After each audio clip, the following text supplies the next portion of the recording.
Hey, Elliot, I need you to announce a trade. Fuck!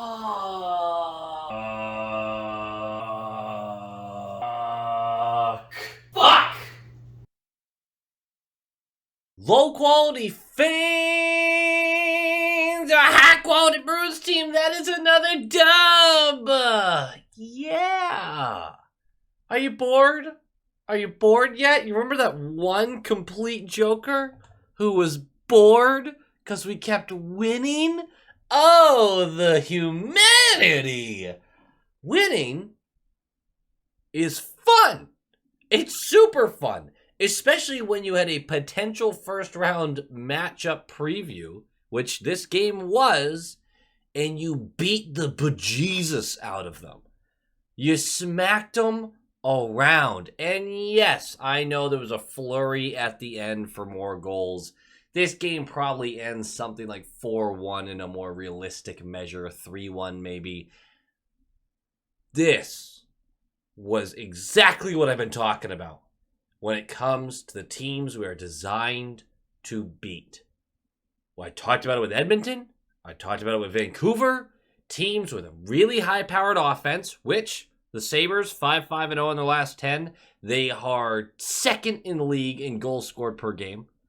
And a really bad defense, 25th defensively. 6th on the power play, 31st on the penalty kill. This team is built off their offense. That is the type of team we are best against because we can stifle their offense and then their defense cannot keep up for a full 60 minutes. They just can't. Those teams cannot compete with us. Not consistently, at least. They did beat us 4-3 in our last meeting. They still have yet to face Olmark this year, and now I do not believe they will, unless, again, we meet in the playoffs. We will see. They were missing Tuck and Dahlin. I assume that would have changed the game. Those are two very important players for them, but obviously still confident the Bruins come out on top. For us, Swayman is going to get the start. He was very good. Hall and Foligno remain out. Hall is now on the long-term injured reserve, so he's out until at least the end of March, although it likely seems to be playoffs. Foligno, we're not sure. He's on the normal injured reserve. I did talk a little bit about the Hall injury, the Bertuzzi acquisition, and the Pasta extension. And the Pasta extension in a previous video that came out earlier today, so go check it out. Forbort is going to be the sacrificial lamb for this game. He is the defenseman who does not get to play as Orlov stays in the lineup. It is now going to be Grizz Clifton at the bottom. It is starting to become more and more obvious that Clifton's going to be the odd man out once the playoffs come around, in my opinion. But there's a long ways to go till then. We still have 21 more games left to really figure that out. This whole roster is just impressing the hell out of me. And you know what else impresses me? People who like, comment, subscribe. Let's talk about this game. Puck drops! In the first 5 minutes are the most boring 5 minutes of hockey I've watched all year. And I mean that. Because literally, and this is not hyperbole, the first 5 minutes were, we would dump and chase, they would get a clean exit, they would dump and chase, we would get a clean exit, they would dump and chase, we would clean exit, dump and chase and clean exit, and dump and chase and clean it for 5 minutes straight. I was getting nauseous. It was only 5 minutes. How dumb do I sound right now? But I was getting nauseous watching it. It's like, someone make a mistake. Score a goal on us. I don't care. Can this stop? It was horrible. It was a horrible way to start the game. But 6 minutes, 6 minutes left of the period. We're scooting all the way through. Pasternak has a terrible turnover as the last guy back, and Olofsson gets a free chance at Sway from inside of the right circle, kind of towards the slot a little bit, and Swayman smacks it away blocker side. Huge save. And then a minute later, a crazy shoulder height pass that Peterka just smacks down on the blue line. It was just a beautiful stop. And he gets a breakaway, and he's stone 5-hole. Swayman didn't have to make a lot of saves to start the game, but the ones he did have to make were massive.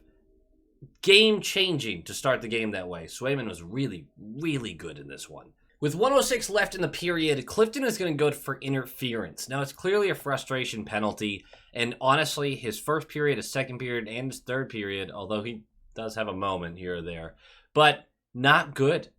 Frantic, a little all over the place. Yeah, he's playing physical, but it feels like the puck's not staying on his stick. He's not making any plays. He's more so just turning it over. And physically, he's trying so hard that he's taking himself out of plays. It was really odd to see him just become a wild man again, where this year he's gotten so much better at harnessing that. And I think we're going to have a bigger conversation about him. If he is the odd guy out, then he might feel it right now. And to stay in the picture to potentially start game one of the playoffs, he can't have many performances like this one. He really can't. But off to the second period we go, and we kill the rest of that penalty kill. And then just a couple minutes into the period, Pasta's going to have what looks like a wide open net from his office. And somehow Luukkonen gets across, gets a pad on it. It bounces right out into the slot. Zacha is there but can't lift it. And Luukkonen again swipes the pad across and gets a piece of it and is able to cover up. It really feels like at this point, we're 22 minutes into the game, out shooting them by a butt ton, a metric butt ton, and simply can't score. And you go, well, it might just be one of those games. Maybe we're just going to get goalied, he said. In a game we scored 7 goals. Yeah. 5:21 in. Hathaway gets buried on the blue line from behind by Okposo. Okposo, I've never learned how to say your name. I listened to it all night and I still can't say it. Power play time. And it's a great power play. 5 shots on net, some real excellent chances. And UPL, once again, making huge saves, keeping us out of the net. That is not a bad power play. It was a very good one. You got to give credit for the ones that don't score sometimes. It was a good power play. Just didn't work out. 10:01 left in the period. Krebs and Marchand are going to wrestle. And they're both going to go for roughing. I think Marchand technically goes for high sticking. Now, he is, after this is over, going to return to the bench. I think he tries to play one more shift, but then leaves. I am seeing a lot of speculation that he just reopened the stitches from last game. I believe that because after the game, Monty did say that they aren't too worried about it. So I'm not going to worry just yet anyway. 35 seconds into that 4v4. Pasta tries to deke past Luukkonen. He gets in on him alone and ends up getting tripped up by the goalie. So that's going to get called, and it's going to go 4v3. As the 4v3 is expiring, the waning seconds of it, we retake the zone, and a fan favorite lately, Orlov, in the right circle, plays catch with Lindholm. They're going back and forth, and Lindholm, with a little bit of speed, a little bit of spice, flicks this back to Orlov, who, once again, it's an evaporation tactic. He hits this puck so hard that you think it personally insulted his mother. He obliterates this thing and beats UPL back to the post. It is opening the scoring 1-0 with about 7:50-ish left in the period. Gorgeous goal, and he stays red hot. And then, less than a minute and a half later, it looks like a play that is breaking down as Orlov is getting pressured on the left point. He ends up just chucking it over to Carlo on the right point, but it gets away from him a little bit, bounces off the wall and back out, and Carlo just steps into one and whop! Hammers this on net. And it bounces out. You hammer it low on net, bounces out for a rebound. Lauko steps in and just roofs it. Buries this. Nice job to Lauko. A nice little tap on the butt for that kid. And it's going to be 2-0. Orlov's going to get another point, by the way. He would finish the night with 3 of them. And it feels like the floodgates are starting to open. 3:30 left. Pasta can't buy one. He forces a turnover on the blue line. Zacha collects and then springs Pasta. He's trying to deke past Luukkonen once again and then shoots wide. He's a little snake bit right now. We expect that to change very soon. 4:32 into the third. We're going to move right along. Carlo for cross-checking, penalty kill. Fantastic kill once again. The penalty kill, I am praying, stays this strong in the playoffs because it has been one of our greatest assets, is we simply don't feel like we're disadvantaged when we take those penalties. We kill them, we move on. It's just become such a rarity that teams actually score against us on the power play. Anyway, 11:25 left. Carlo with an excellent pinch and as he's recovering, the puck bounces away. He recovers and bothers the player, the Buffalo player who has the puck enough to force a bad pass that's going to the left point, but Pasta jumps right on it. He's going to kick it down to Krejci, and Krejci in the slot, 2 Buffalo players pinch.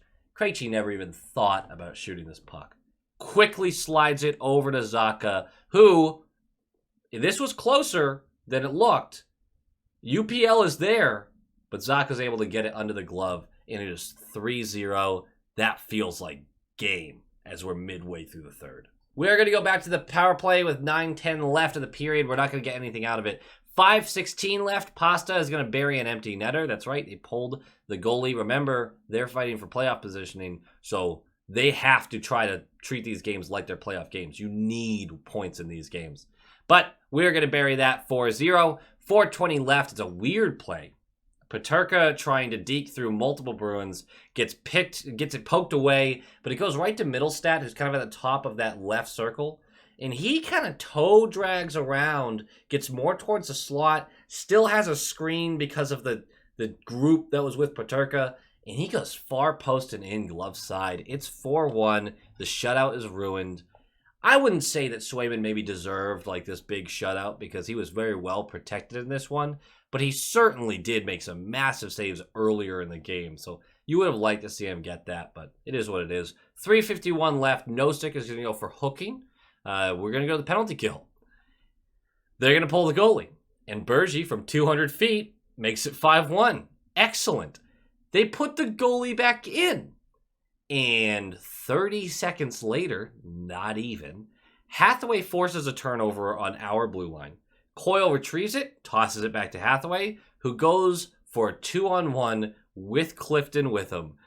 And it's a perfect backhand behind the defense. Clifton hits it. It bounces off of UPL. He gets a piece, but then up into the top of the netting. That is going to be 6-1 on another shorthanded goal. That's 2 shorthanded goals on 1 penalty kill. You love to see that. And Clifton has a nice moment to finish the game, even though he did not have a great game. 51 seconds left. Coyle is going to deke his way through a defender. You kind of love that the team's just still pushing. I mean, I was thinking kind of basketball terms a little bit to myself and going, maybe there's going to be a little bit of like, well, they were trying to run up the score. This is a professional league. You run up the score if you want to. You're playing professionals. I don't know. Anyway, he dekes to a defender and flings it low on net. It bounces out, and who is going to be there again? Lauko, who just chips it in. It is going to be 7-1 as your final. Lauko is going to get 2 goals. He was pumped. He still maybe moved before the deadline. I think that's a real possibility. But it's becoming more of like, okay, if Foligno and Hall are out for a long time, Bertuzzi comes in, you still might debate having Lauko up rather than Greer. So you might hang on to him for that reason. If you were able to clear out Riley's contract by trading Lauko, I'd listen. I would certainly listen. I'm not sure if I would do that, but I'm certainly listening. Game notes. The first note was about Marchand's lower body. I'm not going to overreact about it. If Monty says he doesn't think it's a big deal, then we're just going to move on. I do want to shout out Freddie, who I called out last video, but Trent Frederick was fantastic in this game. Hard on the forecheck, possessed the puck in the offensive zone, found plays to get the puck towards the slot, forced turnovers in the offensive zone frequently. I couldn't say enough good stuff about him in this game. I got to remember sometimes that your fourth liners are going to go, and third liners, I guess, but he's more of a, you get it. They're going to go on these cold streaks, and they're going to get the puck off their stick in a hurry sometimes. They're going to focus on defense sometimes. And I think sometimes I'm too harsh on that. And I go, where is this player gone? When they're not always in the have the opportunity to be that offensive player that you know that they can. Because they have responsibilities, which is shut down lines better than you. Shut down more offensive lines that you go against. And I got to respect that. And so, yeah, I think I was a little harsh when I was talking about him, but fantastic game. Fantastic game by him. Orlov, again, just great. Top to bottom, full team effort. Full team effort. Swayman was very sharp, and we are the fastest team, not since any other team, no. The fastest team in NHL history to 100 points, and 101 points at that. We have just surpassed the 1977 Montreal Canadiens for that honor. We are 31 points from the record, I believe. I believe their record is 132. I think that's it. Again, I don't give a crap if we actually beat it. But one fun fact for you, I already tweeted it. The Bruins are 9 points away from clinching a playoff spot. They could, by game 66, clinch a playoff spot without any teams losing. They don't need help from any other team to do this. Mathematically, at 66 games, they could have clinched a playoff spot. That's ridiculous, but it feels right, doesn't it? Anyway, guys, that does it for me. Like, comment, subscribe, all that good jazz. I'm pumped for Saturday's game. It might be a little bit of a delay getting the video out, but I'm going to do my best. Tomorrow's the trade deadline. I don't really know what I'm doing for it, but I took the day off of work. I was going to do this whole streaming thing, but all the moves have been made, and I don't know. I don't really want to sit there for hours and do nothing with no Bruins news, so we'll figure it out, though. We always do. Go Bees! Go Bees!